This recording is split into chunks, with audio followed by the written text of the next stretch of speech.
The Boy Who Lived. Mr. and Mrs. Dursley of number 4 Private Drive were proud to say that they were perfectly normal.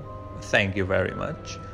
They were the last people you'd expect to be involved in anything strange or mysterious, because they just didn't hold with such nonsense.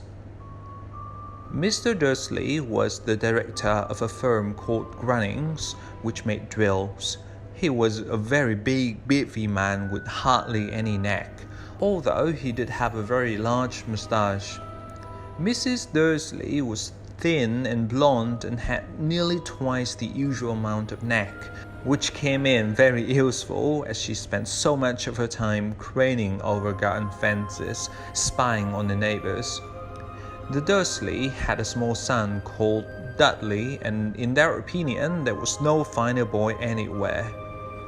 The Dursleys had everything they wanted, but they also had a secret, and their greatest fear was that somebody would discover it. They didn't think they could bear it if anyone found out about the Potters. Mrs. Potter was Mrs. Dursley's sister, but they hadn't met for several years in fact.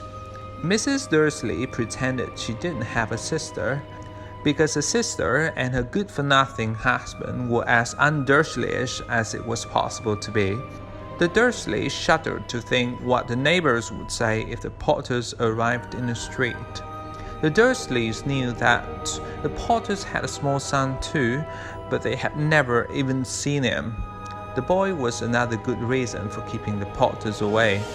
They didn't want Dudley mixing with a child like that. When Mr. and Mrs. Dursley woke up on a dull, grey Tuesday, our glory starts. There was nothing about the clouded sky outside to suggest that strange and mysterious things would soon be happening all over the country. Mr. Dursley hummed as he picked out his most boring tie for work, and Mrs. Dursley gossiped away happily as she wrestled the screaming Dudley into his high chair. None of them noticed a large tawny owl flutter past the window.